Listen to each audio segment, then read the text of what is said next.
মমতা ব্যানার্জির উল্টো গিনতি স্টার্ট, অর্থাৎ খারাপ সময় শুরু হয়ে গেল। তার কারণ আর কিছু নয়, জোড়া ফলায় বিদ্ধ হলেন রাজ্যের মুখ্যমন্ত্রী তৃণমূল নেত্রী মমতা বন্দ্যোপাধ্যায়। এই বিষয়টা নিয়ে আলোচনা করব। নমস্কার বন্ধুরা, আমি দীপঙ্কর মণ্ডল, আপনারা দেখছেন আপনাদের প্রিয় চ্যানেল নবান্ন নিমন্ত্রণ। আপনাদের সবাইকে স্বাগত। অত্যন্ত খুশির খবর, সূর্যোদয় যখনই হবে 22 তারিখের ভোর থেকে গোটা দেশ জুড়ে এবং অবশ্যই পশ্চিমবঙ্গেও 140 কোটির ভারতবর্ষে নতুন কর কাঠামো শুরু হয়ে যাবে। বেশ কিছু জিনিসের, একদম নিত্য প্রয়োজনীয় জিনিসের, সেটা একদম টুথপেস্ট থেকে শুরু করে, টুথব্রাশ থেকে শুরু করে, সাবান শ্যাম্পু থেকে শুরু করে, আপনি স্কুটি কিনুন, বাইক কিনুন, সমস্ত কিছুতে, এবং অবশ্যই মেডিক্লেম যারা করেছেন, যারা জীবন বীমা করেছেন, যারা ওষুধপত্র আমাদের যারা কিনতে হয় বড়দের জন্য, আমাদের জন্য, সমস্ত কিছুতে কর কাঠামো অনেকটাই কমে যাচ্ছে, অর্থাৎ দাম অনেকটাই কমে যাচ্ছে। আমাদের মতো এবং আপনাদের মতো অনেকেই কিন্তু পুজোর বাজার কিছুটা করেননি, থমকে রয়েছেন। তার কারণ আমরা সবাই জানি যে 22 তারিখ থেকে নতুন কর কাঠামো শুরু হবে, জামা কাপড় সহ বিভিন্ন রকমের ব্র্যান্ডেড জিনিস এবং সমস্ত কিছুতে দাম অনেকটা কমবে। বেশ কিছু যারা ওই যেগুলো অনলাইনে অর্ডার দেওয়া যায়, বেশ কিছু সংস্থা, তারা তো সেল শুরু করছে 22 তারিখের পর থেকে।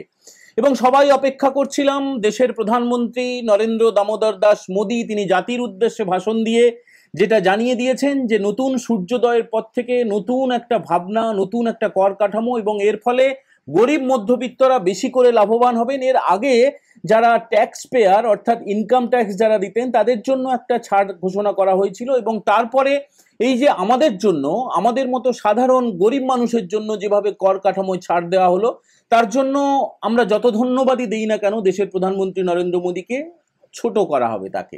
তিনি সবার কথাই ভাবেন, এবং তিনি যেটা আজকে বলেছেন, নাগরিক দেব ভব, জীবে প্রেম করে যেই জন সেই জন সেবিছে ঈশ্বর, এবং তিনি প্রত্যেকটা ভারতবাসীকে দেবতার জায়গায় স্থান দিয়েছেন। এটা তো একটা দিক গেল। মমতা ব্যানার্জির খারাপ সময়টা আবার কোন দিকে হলো? আপনারা দেখেছেন যে অপারেশন কারাগার স্টার্ট হয়ে গিয়েছে, এবং দু একদিনের মধ্যেই তৃণমূলের রথী মহারথীরা তাদেরকে টুকটুক করে তোলা হবে আর কারাগারের মধ্যে ভরা হবে। সেটা তো আপনারা দেখতেই পাবেন, সেটা সময় উত্তর দেবে।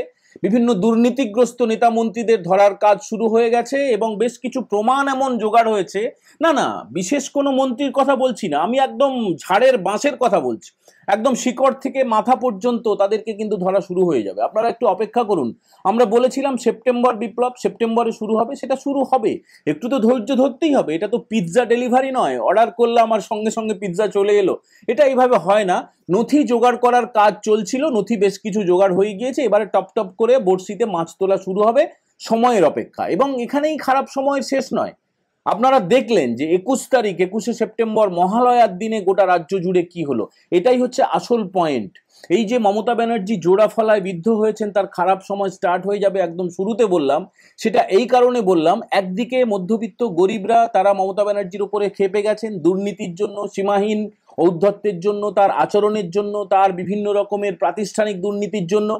এছাড়াও যেটা সবচেয়ে বড় কথা, গোটা বিশ্বের মধ্যে সবচেয়ে বড় যে সমাজসেবী সংস্থা রাষ্ট্রীয় স্বয়ংসেবক সংঘ, তারা এবছরে 100 বছরে পা দিচ্ছে 2025-এ। 1925 সালে হেগড়েওয়ার বিজয়া দশমীর দিনে এই আরএসএস প্রতিষ্ঠার পরে প্রথম বৈঠকটা করেছিলেন, এবং সেই ঘটনার স্মৃতিতে প্রত্যেক বছর মোহন ভাগবত, এবং যিনি আরএসএসের যিনি দায়িত্বে থাকেন সরসংঘ চালক, তিনি প্রত্যেক বিজয়া দশমীর দিনে বক্তৃতা দেন।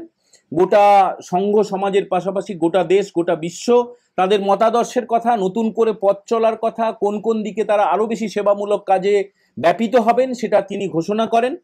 আর এই মোহন ভাগবত গত কয়েক বছর ধরে তিনি বিজয়া দশমীর দিনে বক্তৃতা দেন, এবারও দেবেন। এবারও তিনি বিজয়া দশমীর দিনেই অনুষ্ঠানটা হবে, একত্রীকরণের অনুষ্ঠান। তবে বাঙালিকে তো আরএসএস বা গোটা ভারতবর্ষ আলাদা চোখে দেখে, আলাদা সম্মান দেয়, আলাদাভাবে শ্রদ্ধা করে, ভালোবাসে। এই কারণে যেহেতু পুজোর সময় সবাই ব্যস্ত থাকেন, পশ্চিমবঙ্গের মানুষ, পশ্চিমবঙ্গের যারা সংঘের সদস্য, যারা স্বয়ংসেবক সংঘের যারা সদস্য, যেহেতু তারা পুজোর সময় ব্যস্ত থাকেন, এই কারণে বিজয়া দশমীর দিনটাকে ছেড়ে মহালয়ার দিনে অনুমতি দেওয়া হয়েছিল, এবং গোটা রাজ্য জুড়ে লক্ষাধিক স্বয়ংসেবক সংঘের সদস্য তারা পথে নেমেছিলেন, তারা বিভিন্ন অনুষ্ঠান করেছেন, তারা এক জায়গায় জড়ো হয়েছিলেন। এবং তাদের যে বিশেষ পোশাক, আপনারা জানেন যে প্রত্যেকটা সংগঠনের, প্রত্যেকটা সেবামূলক যে সংগঠন রয়েছে, সংস্থা রয়েছে, তাদের বিশেষ বিশেষ পোশাক থাকে। যেমন সৎসঙ্গের পোশাক রয়েছে, ধুতি পাঞ্জাবি বা পাজামা পাঞ্জাবি, এইভাবে হাফ পাঞ্জাবি পরতে হয়, তেমনি আরএসএস এর একটা বিশেষ পোশাক রয়েছে, সেখানে খাকি প্যান্টের পাশাপাশি সাদা জামা পরতে হয়, মাথায় টুপি পরতে হয় এবং কালো রঙের জুতো পরতে হয়। আপনারা ছবিতে দেখছেন যে রাজ্যের বিরোধী দলনেতা শুভেন্দু অধিকারী, এই ছবিটা তোলা হয়েছে কাঁথিতে। এই ছবি বলে দিচ্ছে যে রাষ্ট্রীয় স্বয়ংসেবক সংঘের সঙ্গে বিজেপির কতটা নৈকট্য হয়েছে এবং গত কয়েক মাস ধরে এই নৈকট্য আরো বেড়ে চলেছে। সম্প্রতি একটি বৈঠকও হয়েছে বিজেপির সঙ্গে আরএসএস এর, একটা যৌথ বৈঠক, সেখানে বেশ কিছু সিদ্ধান্ত হয়েছে, ক্লোজ ডোর বৈঠক ছিল, এই কারণে সেখানকার সিদ্ধান্তগুলো আপনাদেরকে আমরা জানাইনি। তবে এইটুকু জানানোই যায় যে 2026 সালে ভোটের আগে আরএসএস এর তরফে, শুধুমাত্র আরএসএস এর তরফে সহস্রাধিক ছোট ছোট ছোট ছোট করে সভা করা হবে গোটা রাজ্যে। এটা লক্ষ্য রাখা হচ্ছে 2026-এর ভোটকে মাথায় রেখে। এবং এই প্রথম সরাসরি কোনো নির্বাচনে আরএসএস মাথা ঘামানো শুরু করেছে। দেখুন, দেশের ক্ষেত্রে কি হবে না হবে সেটা অবশ্যই নির্ণায়ক ভূমিকা আরএসএস নেয়, কিন্তু পশ্চিমবঙ্গের ক্ষেত্রে এখনো পর্যন্ত আরএসএস এর এত সক্রিয়তা আগে দেখা যায়নি, যে সক্রিয়তা এবারে শুরু হয়ে গিয়েছে। এবং আগামী দিনগুলোতে আপনারা লক্ষ্য করবেন, আর যারা একটু দেরিতে আমরা ঘুম থেকে উঠি, আমরা জানতে পারি না যে কখন শাখা হয় আরএসএস এর, কখন তাদের কর্মসূচি হয়, কখন কি হয়, কিন্তু আরএসএস এর নিয়ম হচ্ছে একদম ভোরবেলা উঠে বিশুদ্ধ মনে বিশুদ্ধ পোশাকে তারা এক জায়গায় জড়ো হন, ভারত মাতার ছবি থাকে, সেখানে পতাকা উত্তোলন করা হয়, সেখানে বিভিন্ন রকমের কর্মসূচি, শারীরিক যেগুলো কসরত সেগুলো করা হয়, এবং এটা ব্রিটিশ আমলের আগে থেকেই চলে আসছে। এবং এই যে নমস্তে সদা বৎসলে মাতৃভূমে, যে তাদের যে সঙ্গীত, সেই সঙ্গীত পরিবেশন করা হয়, প্রার্থনা করা হয়, সাম্প্রতিক ইস্যু নিয়ে আলোচনা করা হয়। এটা, এই যে শাখাগুলো, এটা প্রত্যেক দিন যেমন হয়ে আসছে, এছাড়াও আলাদা করে সভা করা হবে। এবার মমতা বন্দ্যোপাধ্যায় কিন্তু আরএসএসকে প্রবলভাবে ভয় পান, প্রবল ভয় পান। কেন ভয় পান? দেখবেন, দুর্নীতিগ্রস্ত যারা হয়, যারা চোর চোট্টামি করে, লুচ্চা লাফাঙ্গামি করে, লাল চুল কানে দুল, তাদের না চোখ নামিয়ে কথা বলতে হয়, তারা মাথা উঁচু করে। দেখুন, চরিত্রবান যারা হন তারা চোখে চোখ রেখে কথা বলতে পারেন, তারা উঁচু গলায় কথা বলতে পারেন, এবং এই চরিত্রবান মানুষদের ভয় পান যারা দুর্নীতি করেন। এবং তৃণমূলের ভয় পাওয়া খুব স্বাভাবিক, এত বড় সংগঠন এবং অত্যন্ত বলিষ্ঠ চরিত্রবান সংগঠন, তাকে তো ভয় পাওয়া স্বাভাবিক। এবং ঘোষিতভাবে যখন সিদ্ধান্ত নেওয়া হয়ে যায় যে এবারে তৃণমূলকে সরানোর জন্য, বিজেপিকে ক্ষমতায় আনার জন্য আরএসএস বিজেপিকে সাহায্য করবে, সেক্ষেত্রে মমতা ব্যানার্জির ভয় অত্যন্ত স্বাভাবিক। এবং গত কয়েক মাসের আপনি দেখুন, বিধানসভার ভেতরে বাইরে বিভিন্ন কর্মসূচিতে পুজো উদ্বোধন করতে গিয়ে তিনি ঘোমটা পড়ছেন, কেউ কেউ বলছেন তিনি বিশেষ একটা সম্প্রদায়কে খুশি করার জন্য এইভাবে মাথায় কাপড় দিয়ে যাচ্ছেন। এই যে বিভিন্ন অদ্ভুত আচরণ, বেখাপ্পা আচরণ, এর পেছনে মনস্তাত্ত্বিকভাবে এই সব কারণগুলো কাজ করছে। একদিকে রাজ্যের বিরোধী দলনেতা শুভেন্দু অধিকারী, তাকে প্রজেক্ট করছে বিজেপি, তাকে প্রজেক্ট করছেন দেশের প্রধানমন্ত্রী নরেন্দ্র মোদী, স্বরাষ্ট্রমন্ত্রী অমিত শাহ।